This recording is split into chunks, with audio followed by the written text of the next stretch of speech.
Portions of the following program are transcribed.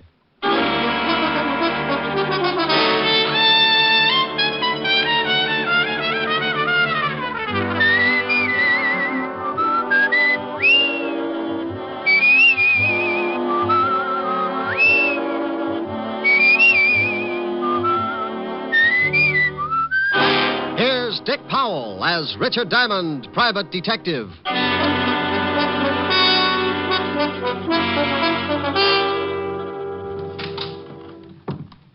Is this the Diamond Detective Agency? Well, what does the sign on the door say? Diamond Detective Agency. And take a guess. Are you Mr. Richard Diamond? It depends. How much does he owe you? Nothing. You just want to speak to him? I do. You come as a client? Yes, I do. You have 100 a day in expenses? Yeah, I do. Then I now pronounce this man and client. Your name, please? My name's Thomas Jason. The stockbroker? You better pay cash. Oh, I'm retired now, Mr. Diamond. And to end this nonsense, here's your $100. Oh, thank you.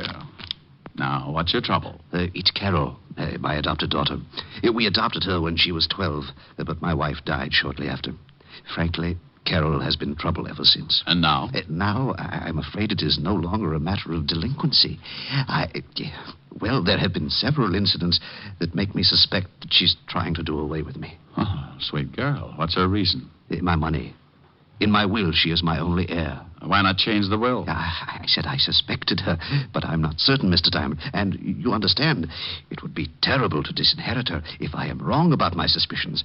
I simply must be sure before I change my will. She have any idea of your suspicion? Yes. This morning I did speak to her. Mentioned the possibility of cutting her from my will. She flew into a rage, made several terrible threats. Oh, what do you want me to do? Well, sir, I want you to... Oh, excuse me. Diamond Detective Agency, we have the only corpse with the lie-down design. Oh, Rick. Why don't you answer the phone right? Okay, Helen, baby. Diamond Detective Agency, Mr. Richard Diamond speaking. What? See, it throws you. Mr. Diamond. Honey, I'll see you tonight. I got a client. She? He. Good. Aye.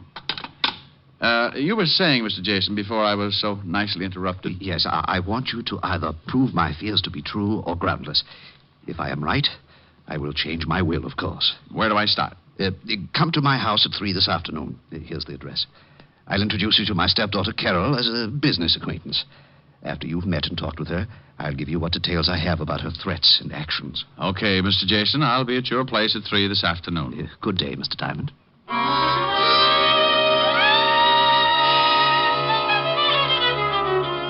I checked the time and found it to be nearly 12, so I beat it out to grab a bite of food before the noon rush began. Cafes in downtown Manhattan at lunchtime can only be compared to a can of sardines after all their relatives move in. When I had downed my daily bread, I went back to the office, did a little washing, and found myself with still time to kill. So being interested in my new client's problems and always liking a clear view of a new case, I dropped in at the 5th Precinct to see what Lieutenant Levison had on the Jason family. When I walked into the squad room, I found Sergeant Otis tilted back in his chair with his number 14s crossed on the desk in front of him. From the sounds he was making, he was either sleeping or gargling with molasses.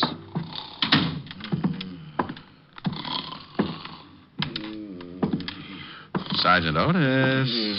Oh, boy. Sergeant Otis. I'm down. Otis, wake up.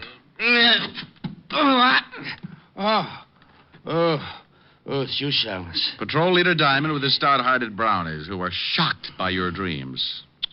Shame on you. Hey, how'd you know I was dreaming about a dame? I peeked. You know, I think I'll tell the lieutenant that you were sleeping on the job. Well, no, please don't do that, Shamus. You start me pounding the beat again. Please don't tell him. Well, maybe I'll let you off the hook, but only if you tell Walt we're pals. That might stop him from giving me the devil about ribbing you. Pals? You mean friends? Buddies. Oh, no, I couldn't stand it. Hello, Walt. Okay, so where's the body? Nobody. You lost one? Now, you stop that. Well, get you. All mad because I can't find a body for you. Oh, please, Rick. What do you want? I just wanted any dope you might have on the Thomas Jason family. Jason? Yeah, the broker. Oh, nothing on him, but plenty on his stepdaughter, Carol. Like what? Oh, she's a regular. Usually D&D, drunk driving, disturbing the peace. You want to see the file? Yeah, might be worth a look. have my pal, Otis, bring it in. Sure, up. You what? My pal. What did you know? Otis and I are friends. Is that why he tries to hide under the desk every time he sees you coming? Call him in. See for yourself. You think I won't? Otis, get the file on Carol Jason. Bring it in here. Yeah, Lieutenant. Now we'll see. Friend, that's a laugh. It's a laugh yourself. You better be feeling good. Now, what do you mean by that? You'll see. Yeah, Lieutenant, here's the file. I'll take it, Otis. Thank you very much. Sergeant Otis, you have an opportunity to do me a great favor. Please, and without profanity, tell me what you think of Rick. Oh, he's nice. What? You're turning blue, Walt. I'll turn blue if I want to. What did you do to Otis? Dope him? You heard him. He thinks I'm nice. We're pals, buddies. I heard him all right, but I wouldn't believe it on a stack of police manuals. Otis, I'll give you one chance. What's this all about? The shamus told you, Lieutenant. I think he's a swell egg, a great guy. Thank you, Otis, my friend. Always kidding, but a good pal. Otis, do your feet ache? My feet? Why, no, Lieutenant. Well, they will. I'm sending you to a beat. A beat? Yes, in Yonkers. Oh, no!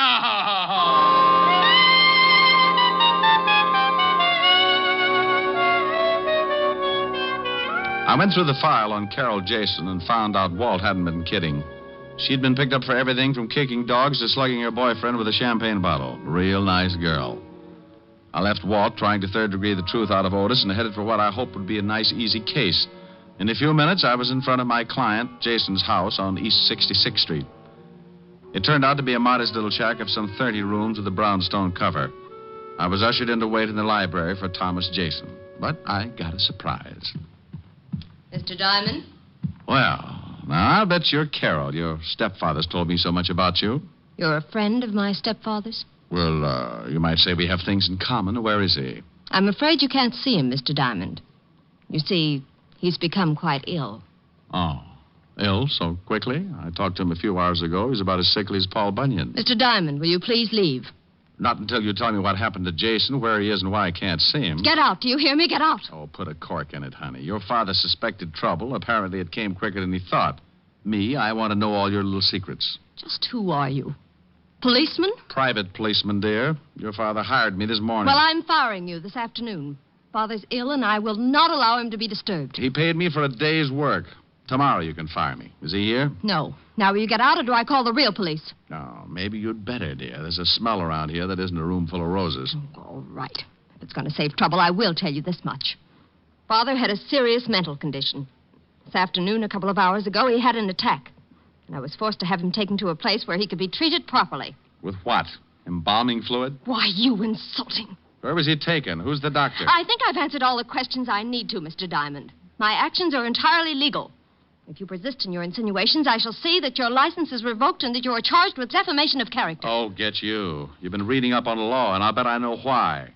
All right, dear. I'll leave now. Go on, and don't come back. Temper, temper, temper. I'm going, but we'll see each other again.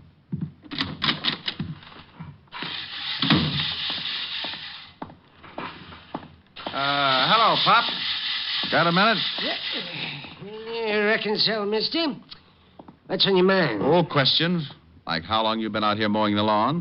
Most of the day. Why? Did you, see Mr. Jason leave? Oh, sure. Left in an ambulance, he did. He was wearing a funny white coat with the arms tied in back. My fashion certainly changed. You didn't notice any name on the ambulance, did you? Well, as a matter of fact, I did, mister. Oh, my, it was a silly name. About the silliest I've ever heard of. Oh, the name, Pop. What was it? Oh, don't be in such a dang rush. It was, Home Sweet Home Rest Home. Oh, no. Ain't that silly? I don't think my client agrees with you. If he was taken there for arrest, it may be a permanent one.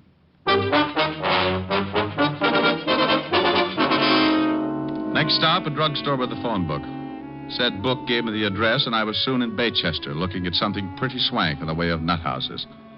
Home Sweet Home was 2 acres of lawn, trees, and a square white blockhouse, and all surrounded by 15 feet of spiked steel fencing.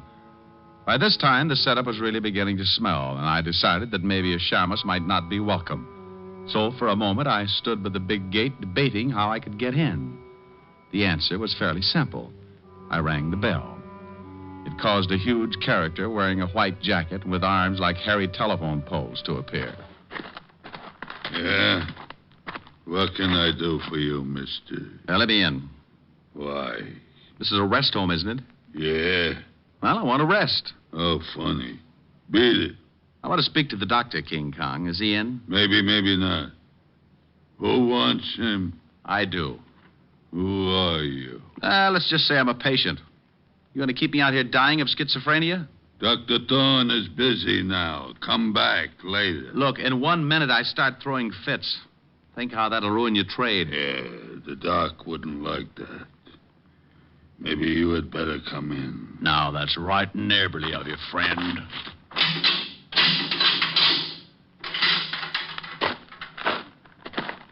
Wow. Nice place. For nuts? Please, I'm a patient, remember? So, if you're a nut, I should care. If you ain't, why should you? Now, that's a homely bit of philosophy. Tell me, what do you do here? Break skulls? I don't think I like you. And I'm a nurse. What a shock this will be to Dr. Kildare. I don't know him. Now, you wouldn't. His nurses are pretty. If he had to have you as a nurse, he'd quit medicine and take up playing the glockenspiel. Sally, you're nuts. Wait here. I get the doctor. Yes, nurse. Dr. Thorne, you got a patient, I think. All right, Brazo. I am Dr. Thorne, sir. What can I do for you? He's nuts, Doc. Be quiet, Brazo. Oh, he's right, Doc. I'm nuttier than a squirrel's hideout. Well, I'm afraid I can be of no assistance, Mr. Promise you won't tell? Yes, I promise. I am Sherlock Holmes. What? H-O-L. I can spell. I'm afraid you've come to the wrong place, Mr. Holmes. This is a private sanitarium, and certain procedures must be followed. I have money I can pay, and I want to stay here. But, Mr. Holmes, you must be examined by a doctor and committed by a relative. You're a doctor. Examine me.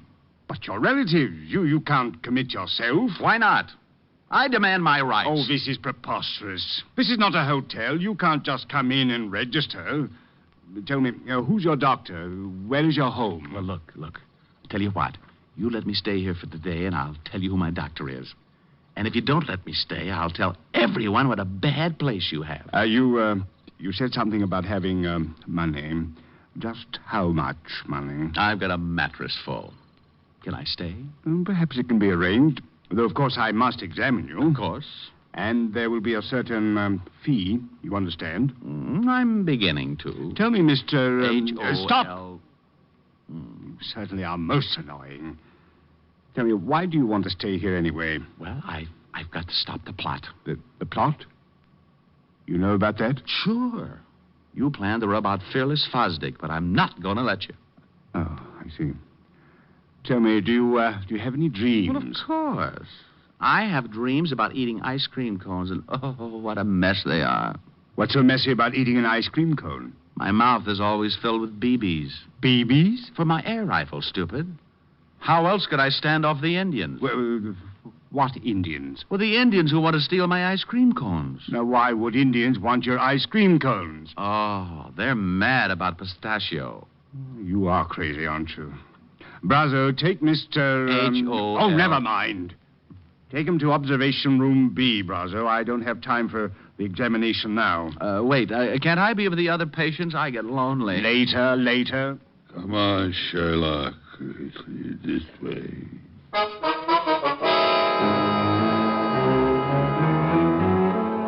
Well, I was in, thanks to the good doctor not being able to pass up a possible easy buck. The big ape Brazo led me to a small room with bars on the window and a spring lock on the door. When he left, I made like a smart gumshoe and went after the lock with my penknife. Due to my early training in picking locks at the automat, I was out like Alabama. I found myself in a long hall with 7 rooms, 3 on each side and 1 at the end. I knocked on every door. Nothing. Not even Bogart. The last one had to be Jason.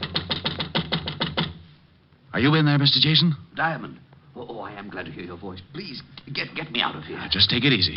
I don't have a key, and this door has a padlock on it. But you must get me out. Sure, but give me time. First, tell me what's the score. Why did they lock you up? Carol had it planned. She has paid Dr. Thorne to keep me here until I go crazy.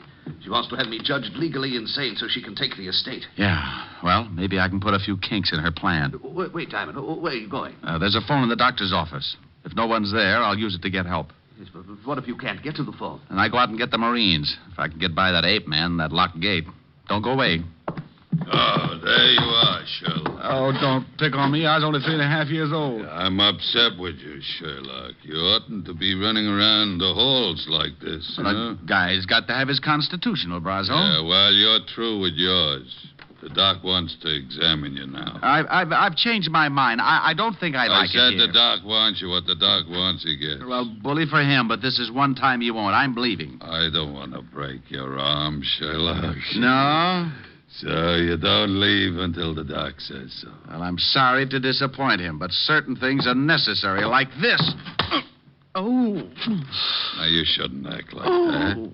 I might get mad. Oh, my knuckles. What is your jaw made of? Concrete? Come on, Sherlock. Or do you want to try again? No, thanks. One busted hand is enough. And don't try to run. The gate's locked. And if I have to catch you, I'll fix your legs so you can't run again. Oh, friendly little butcher, aren't you? Right in here, Sherlock. The doc is waiting. Here he is, Doc. Good. You can go back to the office, Brazo. I won't need you. Well, you seem to be well trained as a detective, Mr. Holmes. Do you always pick locks so easily? I do better with my erector set. But you needn't examine me further. I've changed my mind. You've changed your... This is odd. First you demand in, now you want out. I just remembered I forgot to pick up my station wagon. But the Indians, you want me to help you keep them from stealing your ice cream cones, don't you? They already got them, and all my money, too. They're both gone. Your money? And you don't have any money? Not a bolivar. Now, may I go, Doctor? You're going to stay right here, Mr. Holmes. There's something peculiar about the way you've recovered from your illusions. Doc, Miss Jason to see you. She's in your office. Very well, Brazo. Stay here and guard this man, whoever he is. Holmes, H-O... Will you shut up? And make sure he stays put this time, Brazo. I have some questions I want to ask him. He won't go no place, Doc. You go ahead to the office. Well, Carol, this is a pleasant surprise. Come to visit Jason. Thorne, our plans will have to be changed. Changed? Something has come up that may cause an investigation of stepfather's illness. We can't afford to take a chance of that. But we can't let Jason go now. I had no such intentions.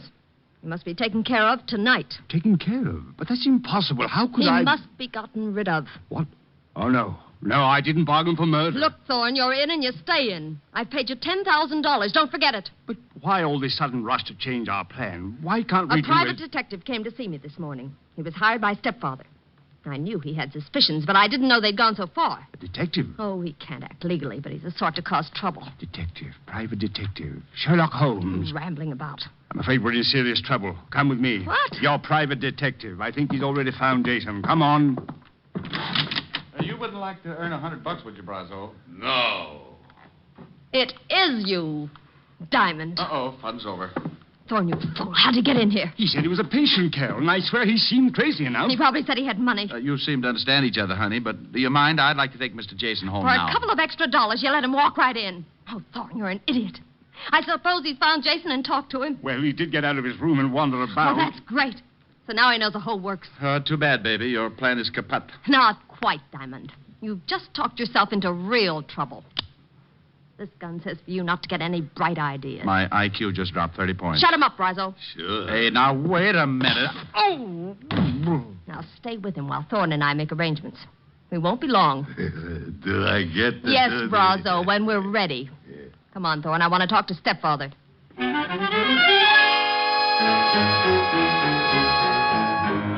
Brazo's fist was made of the same stuff as his jaw. By the time I came around, darkness had painted the window, and the room was full of shadow and Brazo. The big hulk was squatting a few feet away, paying no attention to me. So I waited till my mind was clear while I eased off my right shoe. The heel was leather with a steel plate in it. I could only hope it was harder than Brazo's skull. With the shoe in my hand behind me, I was ready. Only to have him catch me stirring. Coming to, Shamus? Yeah. Hand me my cigarettes, will you, Brazo? You need a smoke, Sure. Where are they? Fell out of my pocket over there behind you. Where? I don't see it. Say, that's not... Need another? Stop that. Oh, come on, Buster, fall.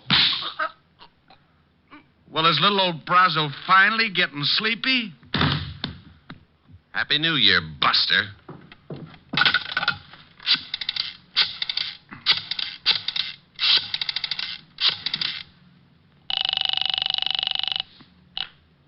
Levinson, homicide. Walt, Rick, if you don't want me to be a customer of yours, get out to the Home Sweet Home Rest Home fast. What? Hey, what kind of a gag is this now? It's no gag, believe me. My client and I are the blue plate specials, and dinner is about to be served. The home suite. Oh, it still sounds like a gag. Who'd call anything that? Now, don't argue, Walt. It's no joke. Okay, Rick, what's the address? 1820 Allerton Avenue, Baychester. And bring a blowtorch to cut an iron gate. You may have to. All right, I'll be there in 30 minutes. Quicker if you can. Stand right there, Diamond, or I'll use this gun. Good afternoon. I represent the Sleep Looks like Tight I came just in time. Only now that you've fixed Brozzo, you'll have to dig your own grave. Dig my own grave? Oh, honey, is this trip really necessary? Keep moving, or I'll kill you right here. I move.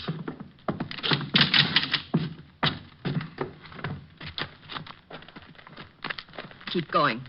Over there behind those trees where Thorne and Jason are. Well, is Jason... He's alive, but not for long. Where's Brosno? I thought he was going to... Diamond knocked him out. They can dig their own graves. There, the shovels. Get busy. Carol, please, you may have the money, I swear. Shut up and dig. Carol, this is... Just work the shovel.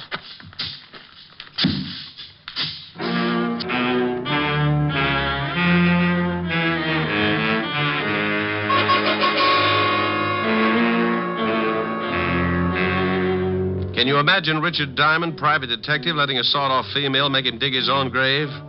You can't? Well, she did. And for a good half hour. I stalled as long as I could to give Walt Levinson a chance to get there.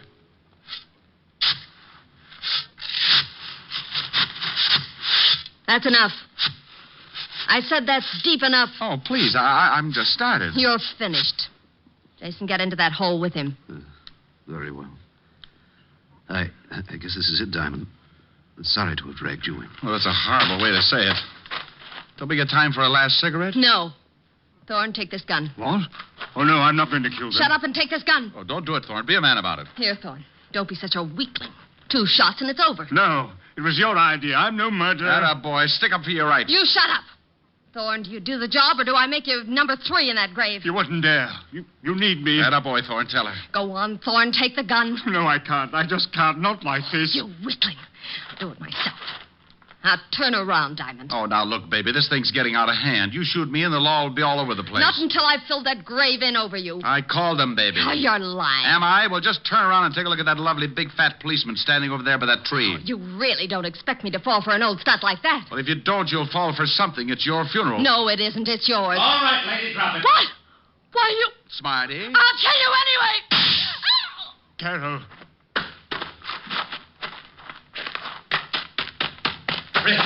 Rick, what the devil's going on here? What are you doing down there? I'm looking at the girl. I think you shot her pretty bad. Who are these 2 guys? The guy with the castanet knees is Doc Thorne. Better put the cuffs on him as an accessory. But you can't do this. I was the one that refused to shoot you. Oh, stop licking my hand. You can tell it to the precinct judge. Otis, snap the cuffs on them and take them out the car. Sure. Come on, you. Now, what about this other guy? The girl's stepfather.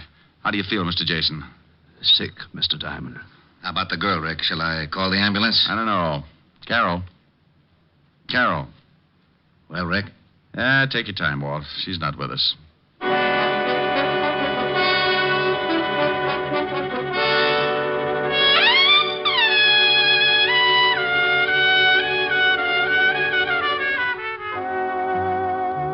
I gave Walt the story, then took Jason to his house. Stayed there long enough to brush the dirt off my clothes, wash my hands, and then I headed for a delayed date. At 975 Park Avenue, I found a big fireplace and a lovely redhead waiting for me. A redhead wearing a dress that was part green silk and part... Well... I'm the library, darling. Come on in. Hello, Helen, baby. You sound like you found oil in the basement. What's with the cheer? Me? Isn't it always? I like you. I like the way you say that. Looking up at me with those big green eyes. They're not green. They're hazel. Oh, are they? Let me look closer. Not until you sing for me. Sing? Oh, honey, I'm tired. I want to rest. No, you don't. No, over to the piano. No, Rick, not here. But, Helen, all I wanted to do was... I know, Rick. Oh, you've been using that Ouija board again. I don't want to sing. Now look in my eyes. Close range? Contact. I'll sing. That's better. Like, you must have been a beautiful baby. Oh, love it. You must have been a beautiful baby. You must have been a wonderful child. When you were only starting to go to kindergarten, I bet you drove the little boys wild. And when it came to winning blue ribbons, you must have shown the other kids how. I can see the judge's eyes as they handed you the prize. I bet you made the cutest bow. Oh, you must have been a beautiful baby. 'Cause, baby, look at you now. Like that? That was wonderful, Rick. Come here. About time. Oh, Rick. Do you think you can do that and sing, too? Honey, when you look at me like that, I could kiss you, sing, and knit a whole sweater at the same time. Rick, could you? Want to try? The sweater will take years. I'll buy that. Come here, we'll start with the neck. Rick. You know something? What? I may even knit you a whole suit.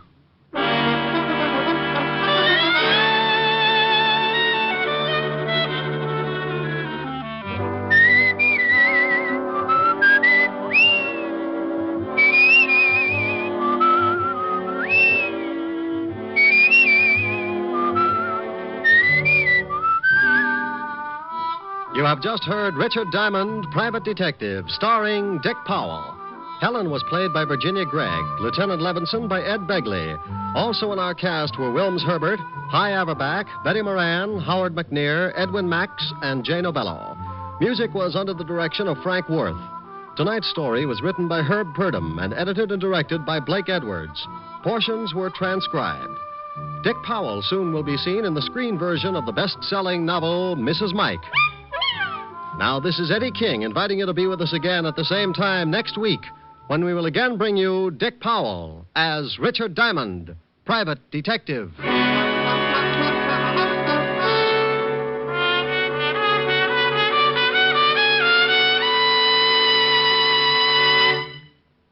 How much is your life worth? Think about that for a minute. Is it worth a little care? Well, that's all that's needed to protect it on America's streets and highways. Only your careful driving and your acceptance of personal responsibility for your own life can guard you from the dangers of the road. The price that you may pay for carelessness is a high one, and it's a price that thousands upon thousands of accident victims have already paid. Their gamble with death behind the wheel is a stark warning, a warning that an accident can happen to you.